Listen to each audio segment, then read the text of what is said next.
All right, so now comes to our panel discussion. The panel discussion, we call it the industry insights about the modern security operations. And to help with that one, so I will be the moderator for this panel. We have three panelists here.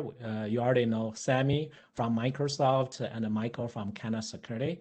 We are also very honored to have Erin from Royal Bank of Canada. Erin is the Director of Security Operations Centers, so very relevant to this topic. So four of us will deliver this panel discussion. All right, so before we start my question, I actually like our panel members just to share a little bit about yourself. We call it a kind of a self-introduction. As normally we do those official based on your bio, but we want to learn a little bit about your kind of at the personal level. So since Michael and Sameh already talked, so I want to have like Erin speak first. So Erin, can you tell a little bit more about yourself besides your title? Okay, so we'll skip the first line that includes my title. But again, my name's Erin Falkner. I am at RBC. I've been with the bank for about 12 years, holding a number of different roles. So currently my group is tasked with monitoring and responding to cyber threats and attacks against the bank with global accountability. So under my responsibility today is triage, incident response, threat hunting, onboarding, and readiness. Excellent. And a lot of those terminologies you saw from Sameh's presentation and also Michael's chart. Great. Thank you very much, Erin. Okay, Sameh, can you talk a little bit about yourself? Yeah, sure. Nice to be here. Actually, Michael, thanks for this presentation. Lots of insights there. I've been with Microsoft for the past 14 years. I started with Microsoft in Microsoft Consulting Services. I spent there most of my time, actually like 13 years. And then around a bit more than a year ago, I moved to the global partner solutions team. So I'm still trying to to say it correctly because we just rebranded our team. So the GPS team is responsible for enabling partners across Canada to deliver security solutions, to deliver any type of solution, actually, generally speaking. I'm leading the security side, so I'm responsible for the security portfolio end-to-end and partner enablement on our security platform.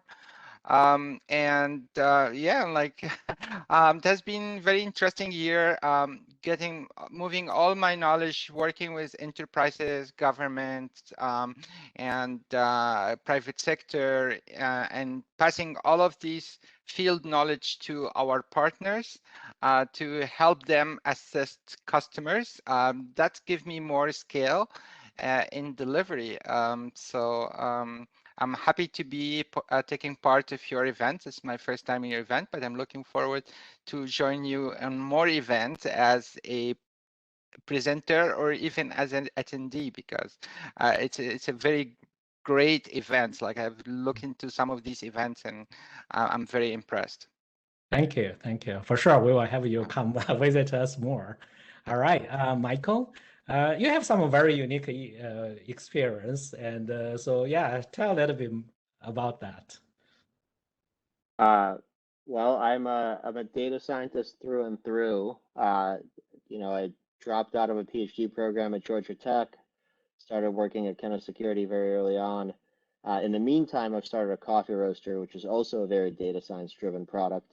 I co-founded Sputnik Roasters with a couple of folks on the Chicago South Side, and we actually use a whole bunch of Arduinos and sensor technology to try to optimize the roast profiles. And we just do one roast, but it's machine learning backed.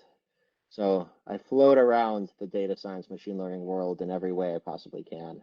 Hopefully not too often, but It touches the coffee I drink in the morning that's in this cup, and it touches the security products that I look at every day. All right.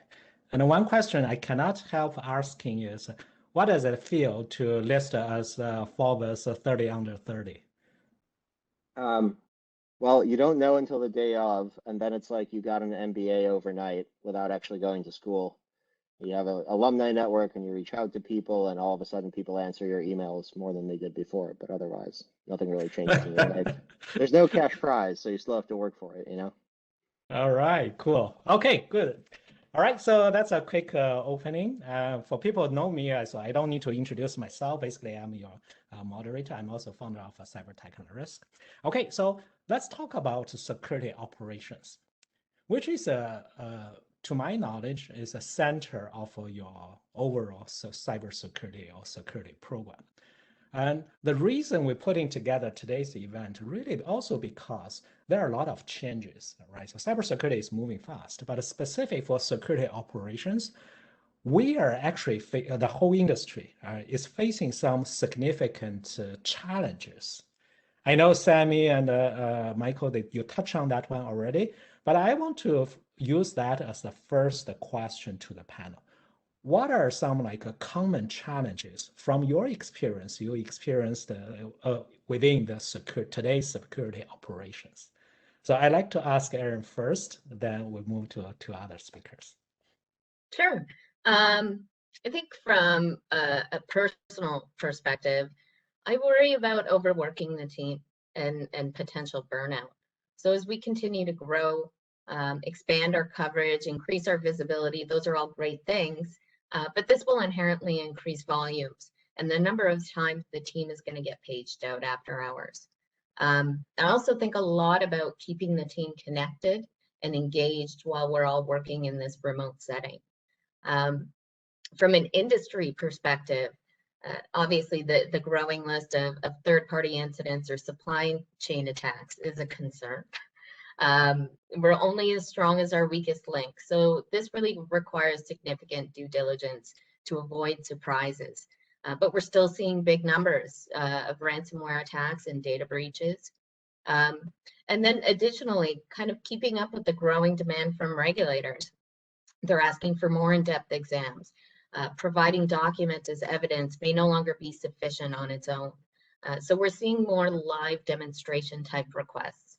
And I totally understand the drivers for this, but it can be a significant time commitment.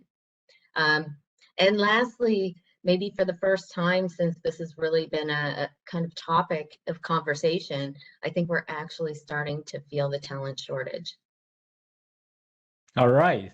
So one keyword I keep hearing from you, Erin, is about the stakeholders.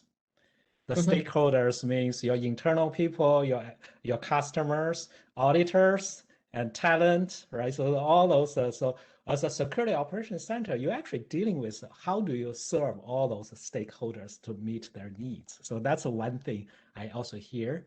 Of course, there are so many things you need to worry about, all those things on Sameh's chart, all the pictures, all those technologies as well. It's easy to put there, but you are dealing with all those things, right? It's a lot of balls in the air that you've got to you know, kind of keep track of. But really, at least for me, the core team is my team. You know, if they're not happy and healthy and engaged and being taken care of, then all the work is going to suffer. So that's really my priority. All right, cool. All right, Sameh, so how can you help Erin? What kind of things you want to say? Okay, what do you see the challenges there? Well, definitely when it comes to security, there's lots of challenges, but two comes to mind. First is the alert fatigue. Like usually the SOC teams and SecOps teams, they got like zillions of different alerts from different system, and they have to investigate these alerts. And most of the time, they have to manually correlate those alerts to identify where are the positives versus the negatives one. So this is something that, again, back to my presentation about artificial intelligence and machine learning and automated investigation. Definitely, these are the tools that will help the team decrease the number of alerts and only focus on those incidents of high fidelity that's important for them. And I think that that's the first thing, and right address what Erin was talking about, the team and the team workload and things like that. So this is top comes to mind as trying to reduce this kind of alert fatigue.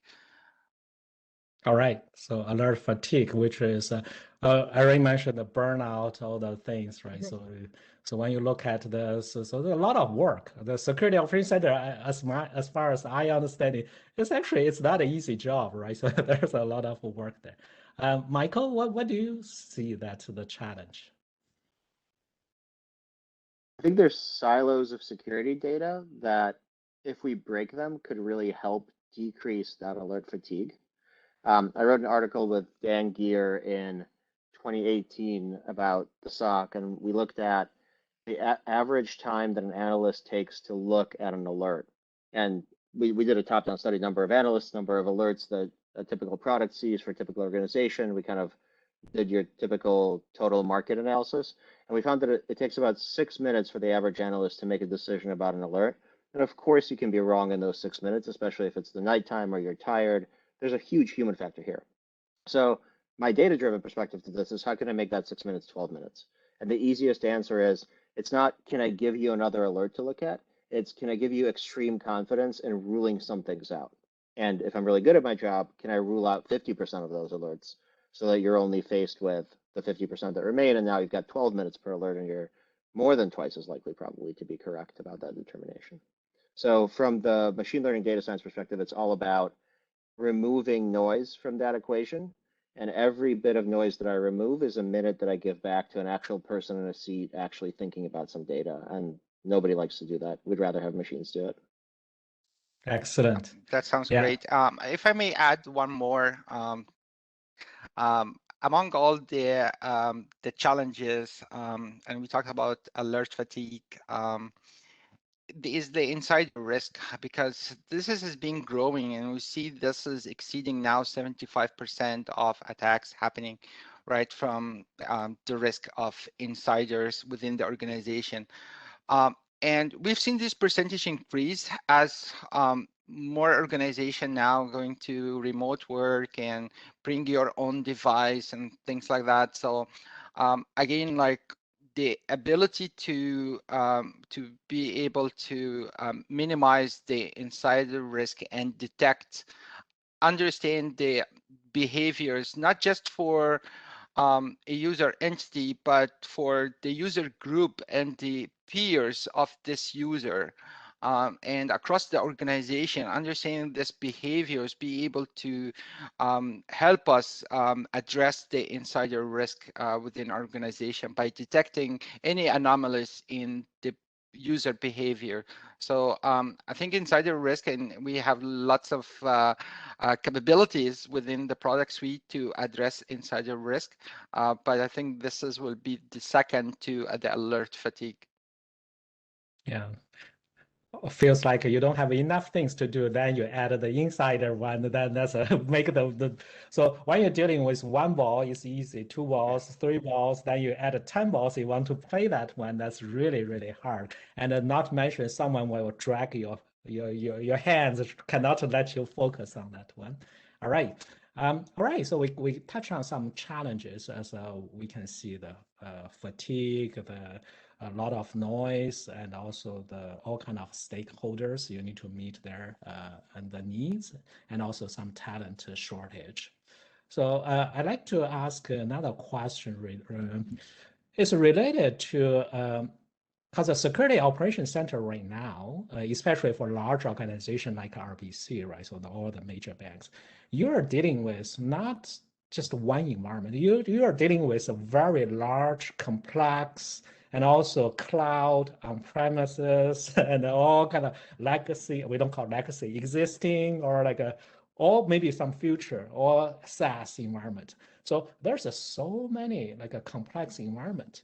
Now back to Michael's term. So you also need to manage the vulnerability. You need to know the assets. You need to manage the vulnerability within those environments.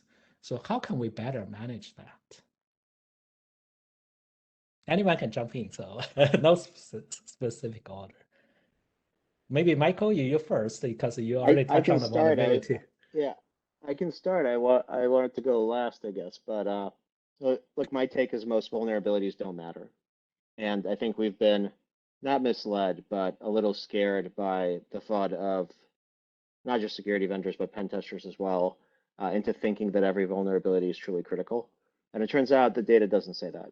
Only 1 to 2% of vulnerabilities are ever used in successful exploitations. Even look at Microsoft publications of vulnerabilities. How many of them come from exploits versus how many of them come from somebody submitted a weakness that could potentially be taken over? I don't care about bugs that developers have in Microsoft code. I care about the bugs that attackers are taking advantage of. And if you flip your mindset into thinking about those, then the addressable space is much smaller, and then the whole problem space is much more solvable. But we don't have great data about what is actively exploited, other than, you know, Microsoft, Recorded Future, Tenable, Kenna Security, the vendors in the space saying, hey, this was actively exploited in the wild. Fortinet is another good example, or Proofpoint, or Reversing Labs. But that doesn't feel like a private sector function. That feels like the National Vulnerability Database should be telling us, here's what's out there, here's what's actively exploited, here's what has an exploit. The fact that my job exists to me seems like a little bit of a misstep for security. We should be starting with a National Weather Service for security, and then the whole vulnerability problem becomes much, much easier. At least much easier for a practitioner, much harder for a vendor, but that's okay. Yeah, so, Michael, I completely agree with you. And that's really one of the power brought by the cloud. So all the vulnerability and all the detections and that's being brought by cloud solutions such as Sentinel.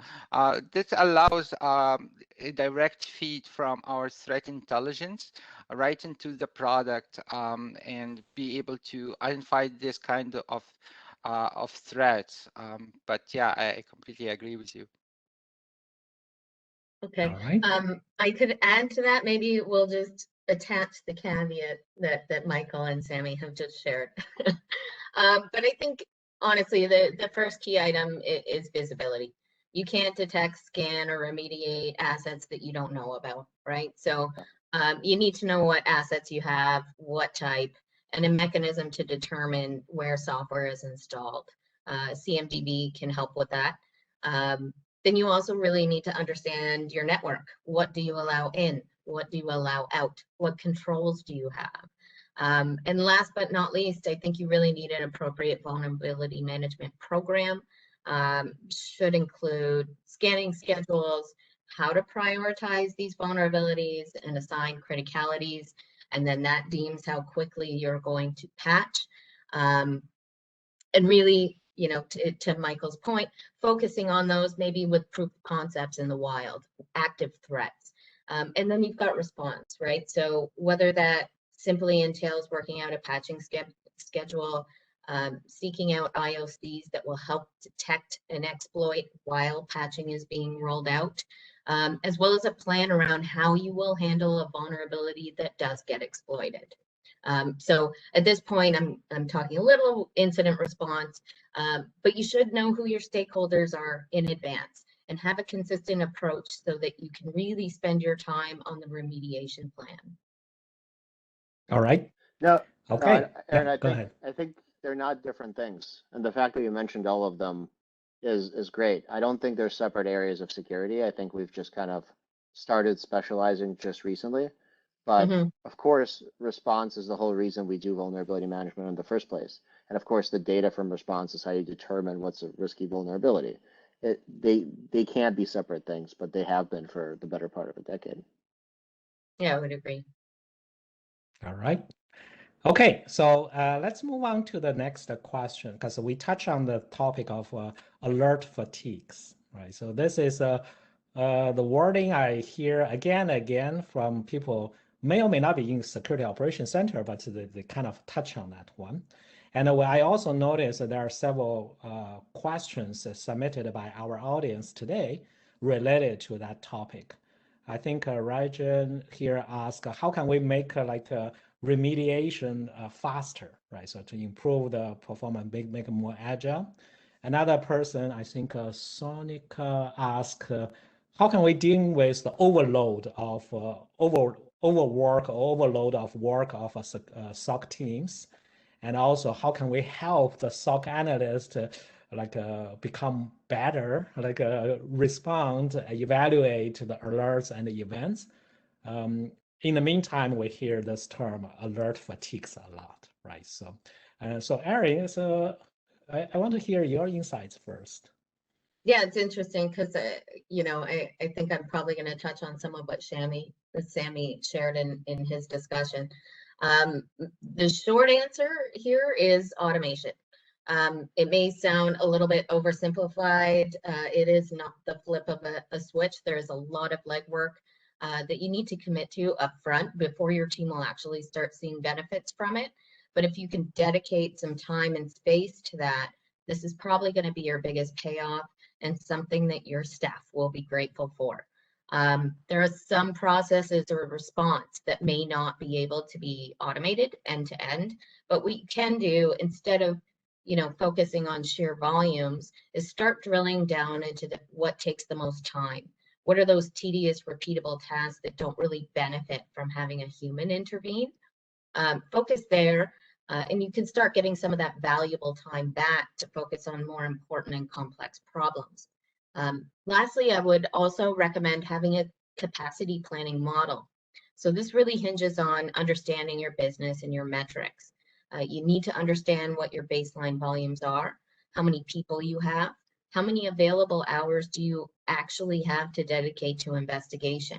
So this is going to give you some insights into when you're trending towards unmanageable or unsustainable, and ideally before you get to that point.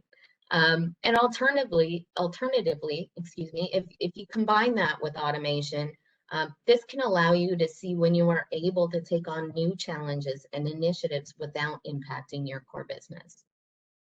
All right, very good. And Sameh, you have anything to add on to that? I completely agree with everything. Maybe I will talk from a tools perspective. Like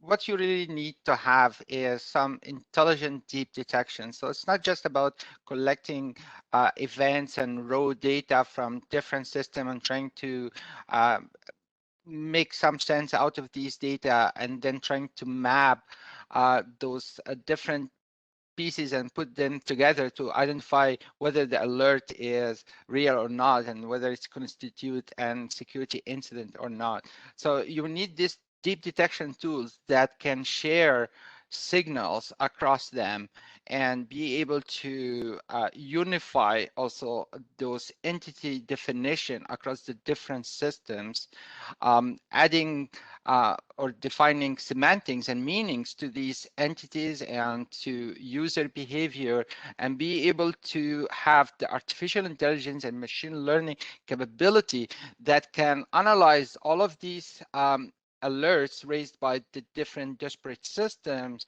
and identify attack patterns within these and surface those as a security incident for the analyst to investigate.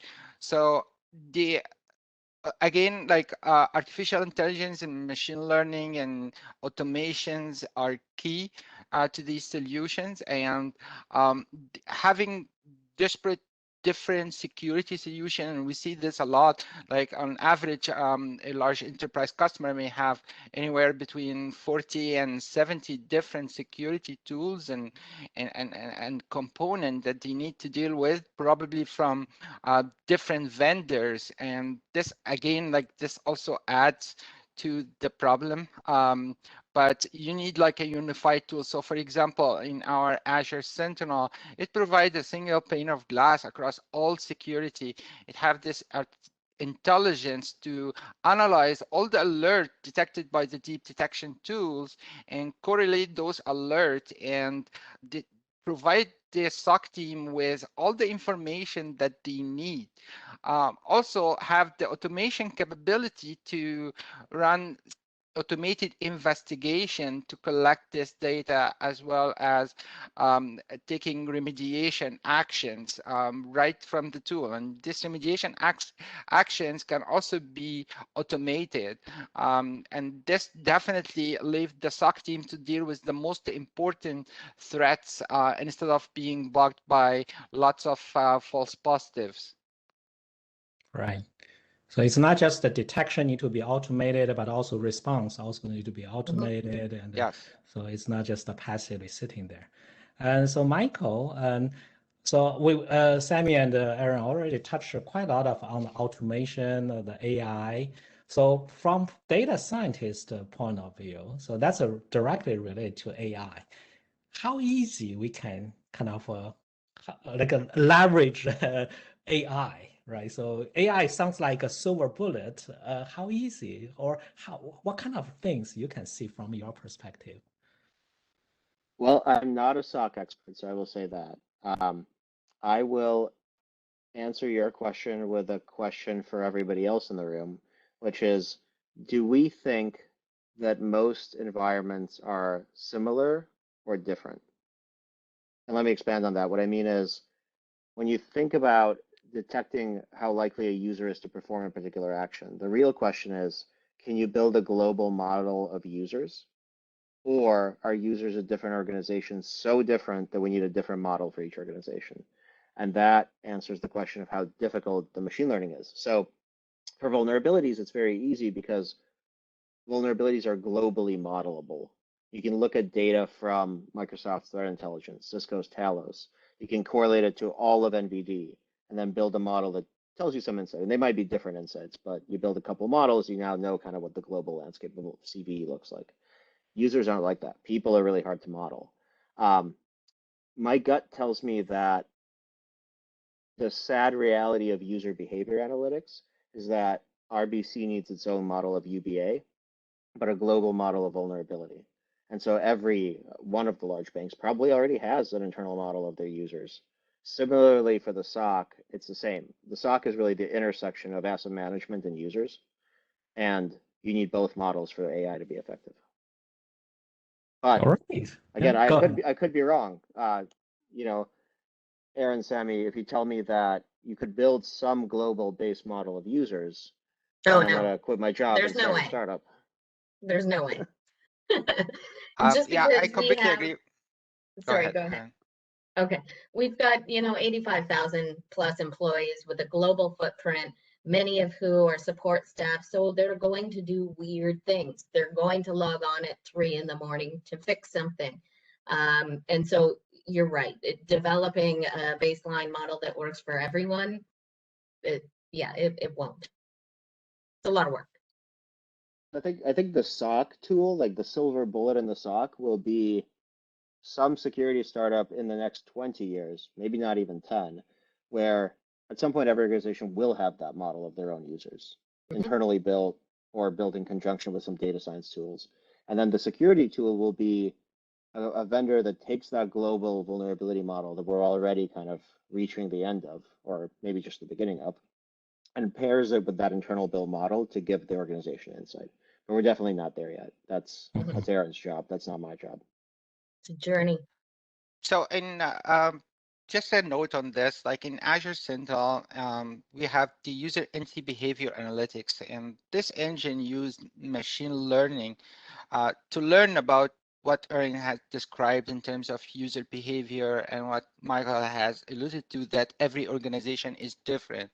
So our machine learning models, like you will not get the best benefit except if you leave it and enable it to run for a few weeks in order to be able to monitor. And the more data it collects, the more intelligent it gets. So it collects data about the user behavior.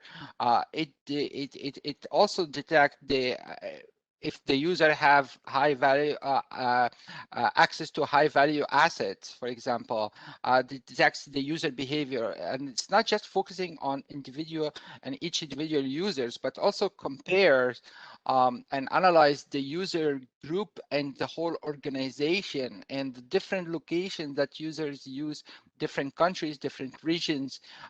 So it have lots and lots of parameters that it keep learning using machine learning to identify any anomaly in a user behavior. So it takes time, even with machine learning. The more time it takes, the more intelligence it builds. That's so true. So the machine also need to keep learning and modify and getting the data or the algorithm improve on a continuous basis. All right. And okay, so we talk about automation. So we'll talk about alert fatigue and AI, all those things. At the end of the day, when we come to the modern security operations center or modern security operations, my general feeling is it's not just a single area can solve everything. So it cannot be just AI, right? So in fact, as we all know, at least there should be three components: the people, process, and technologies.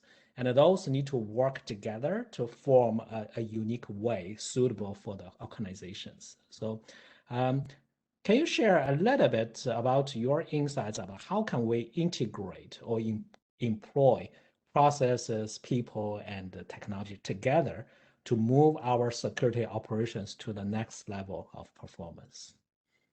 So Erin, I guess you'll be the first one to answer that. Okay. Yeah, there's a bit to unpack here. So I think first and foremost, taking our people to the next level is really centered around good people management. So you need to talk to your staff regularly and ensure that they know that you're available for discussions between formal one-on-ones or team meetings, annual reviews, what have you. Understanding their strengths and their opportunities, but also getting to know what they want out of their careers. Perhaps they have some sort of untapped skill set that you could benefit from them, or there's an opportunity down the road that you can facilitate for them. And most importantly, I think ensuring a safe space for new ideas. Some people may be a little bit reluctant to share. Perhaps they're shy or afraid of judgment. So we need to kind of remove those boundaries and let the brainstorming flow freely. With the process and technologies, I would really first recommend getting really familiar with your company's strategy. This is where you have committed investment. So spend some time thinking and talking as a group about how you can make that strategy work for you and your team. Review processes as a group regularly. So in management, you know, we're going to somewhat become removed from the day-to-day.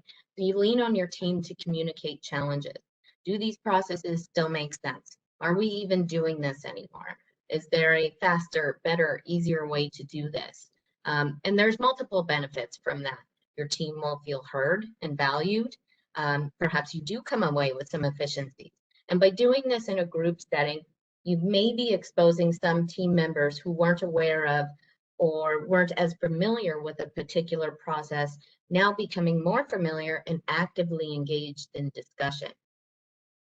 The technology side sort of depends on your company structure and organization. The SOC may not be the one who's picking or buying the tools, but you should absolutely make friends with your engineering department. Try to get ahead of what projects are coming down the pipe and what tooling may be under consideration. Look at your own group strategy and make sure you're planning to adapt to those initiatives that may impact you. And again, kind of look at it from a lens of how this work, these tools, this platform can benefit you. And lastly, I'd kind of leave that, you know, doing any of that work in isolation has potential negative implications, right? Your team may feel ignored or without value or not empowered to live up to their own potential. Your team may not understand the direction and why we're doing what we're doing. You may no longer be in alignment with what's most important to your company.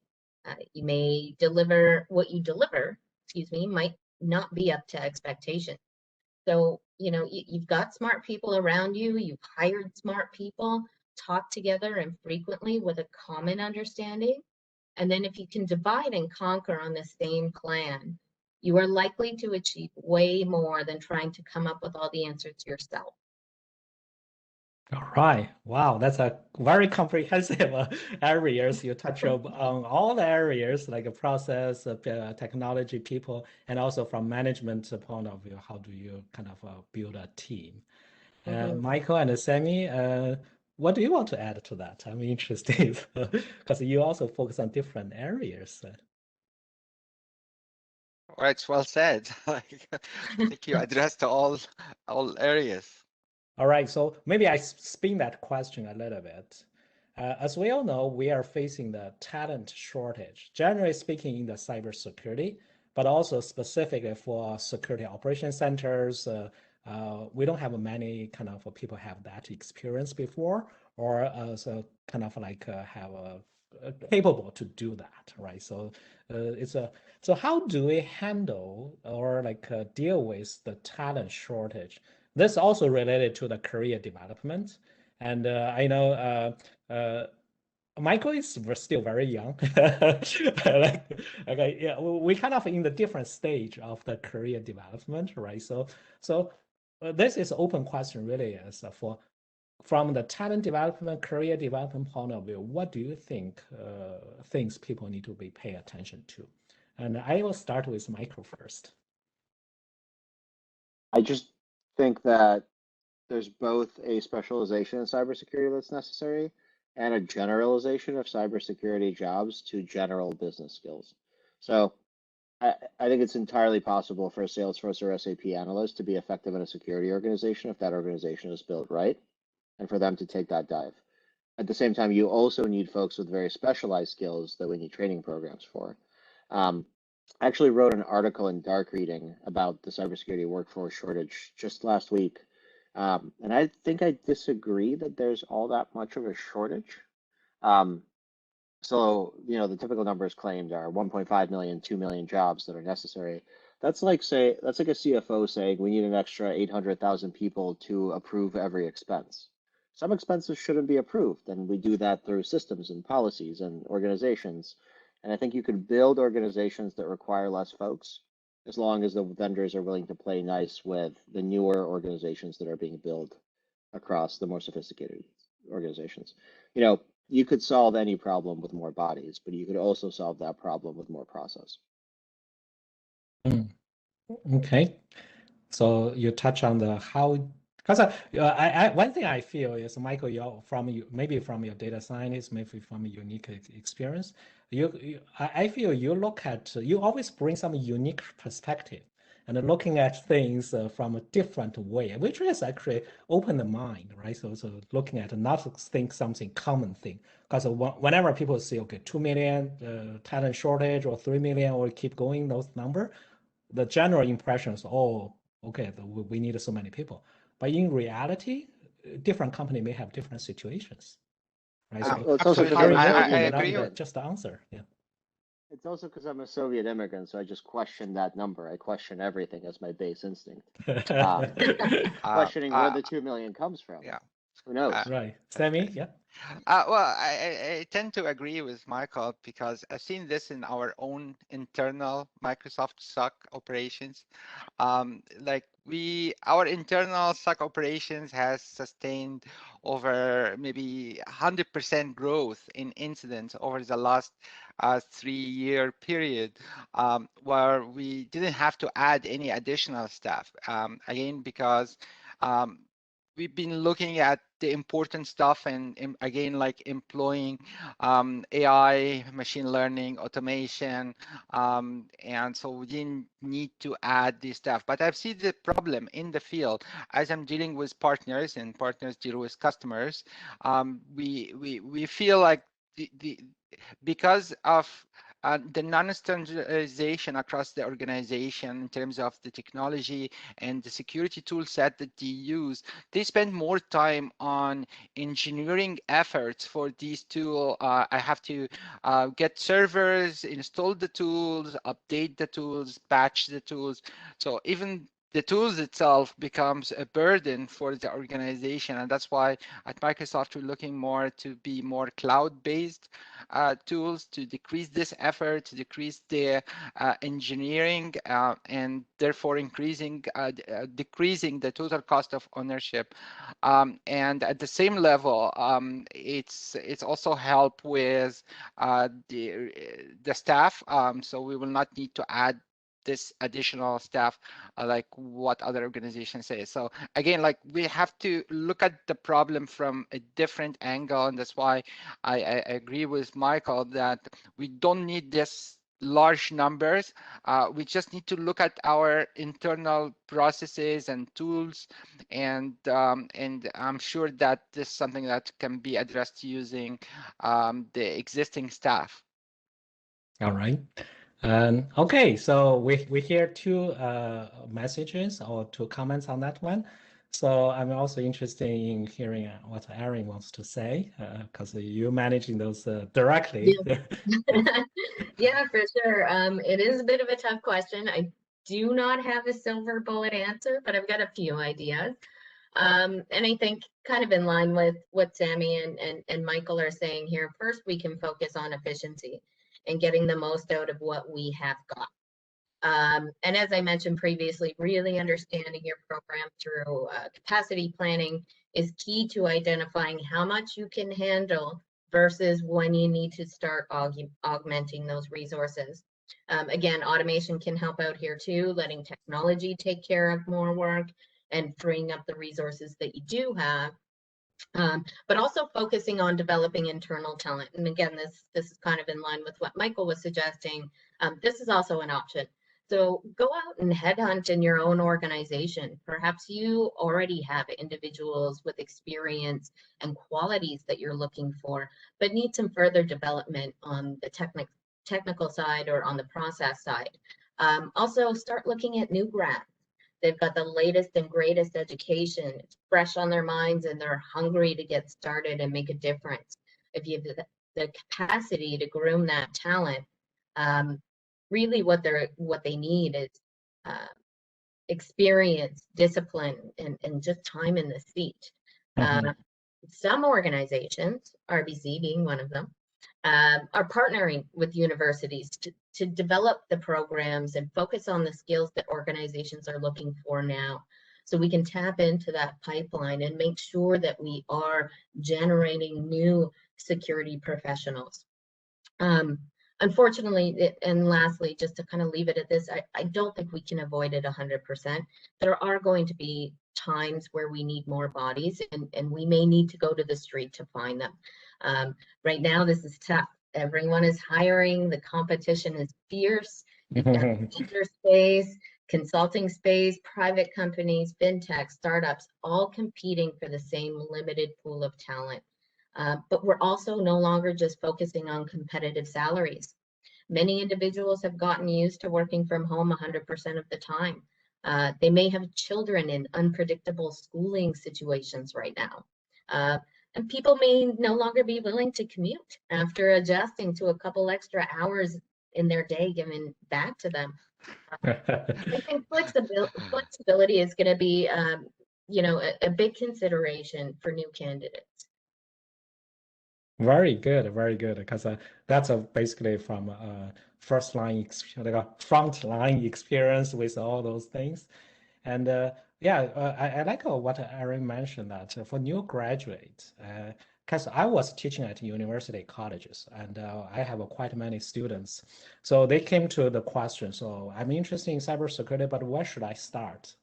I actually suggest one of the solutions is to start with a SOC, a security operations center, because you will experience all kind of tools, all kind of scenarios, And then you can specialize in certain things. I actually have quite several students hired by different security operations centers and different areas. So that's actually very good for them to make that as a first step when they tap into the cybersecurity domain. And all right, so actually we kind of coming to the end of this panel discussion. So before we finish that, we want to wrap this up. So I'd like to ask 3 of our panel members. So before we finish, what would be your top recommendation? So we talk about modern security operations. So we touch on so many things and the different areas, talent, technology, all those things. So if you can only suggest one thing, although that doesn't mean other things are not important, but just currently in top of your mind, what do you want to say? Only if you can only share one thing. And all right, so I start with Sameh first. Okay, consolidate your security tools. There are so many tools that are being used by organizations, so many disparate data entities, and you have to make sense of all of these. So start looking at consolidation. You need a platform like a Microsoft platform that understand all of these entities, have all of these deep protections across the whole organization, whether we're talking about Azure Cloud, AWS, GPC, whether we talk about on-premise or third-party software as a services providers. So again, you need the set of tools to understand this, the set of integrated and consolidated tools to have the AI, have the machine learning and automation to decrease the alert fatigue and make your SOC successful. All right, consolidation, simplify things, right? Yeah. Michael, what's your suggestion? I think you've heard a lot of perspectives from the people operations side and from the vendor tooling side. And I think that the most important thing you can do, I think about this with machine learning all the time, is figure out what's a people problem, what's a technology problem, and what's in between. And if you can segment something that's just a machine learning problem and offload that to a vendor, do it in-house as a model, but know where its limits are and where people need to pick up the pieces. If you know those boundaries, the building of the process becomes easier. All right, so root cause, right? So you need to see what do you really try to solve, and is that something you can control? Is that better ask anyone else to do it? All right, cool. Erin, what's your top recommendation? Maybe I'll focus on the, working in the field or the career aspect of it. For those of you that are watching because you already work in security, or maybe you're looking to make a change, or those that are watching because you're interested in security, you're in the right place. There is job security in security. And we've talked about that today, right? The more connected we all are, the more organizations need to adapt to that demand. So none of this is going away. This is a very much growing and developing field. So I would say stick with it. And then lastly, maybe when you're visiting organizations, maybe you have the pick of organizations that you want to go work for. And this kind of ties to, I think, a question from Rajan, executive buy-in. Partner with an organization where your C-suite level understands the importance of cybersecurity and invests. Otherwise, your hands may be tied and you can only do so much. But with that understanding from the top down that really shares the message across the organization, you kind of get everybody's buy-in and you're able to do a lot more. Excellent. So, keep learning. You're in the right field. Keep learning and also get a bigger picture, right? So because you need to see the bigger picture to drive for, because it's not just today, tomorrow, or this year's work. It's actually your kind of, if you commit to this as a professional development, you need to know where you're going. That's a big picture things. All right, my top recommendation definitely is visit us more often. Then you can hear the insights from our experts and stay current. right? So there are things changing. And the things we touch on today, like, so if you're looking at even for example, Microsoft, back to a year ago, the technology, the things they talk about right now, they change a lot. My experience with that. So you need to always keep learning, right? Okay, so thank you very much for our panelists, and they come to using their own personal time, come to here, sharing the insights with us. I like to ask everyone, give them a virtual applause or virtual pat. Thank you very much, Erin, Michael, and Sameh, to share with share with us your insights. Very valuable.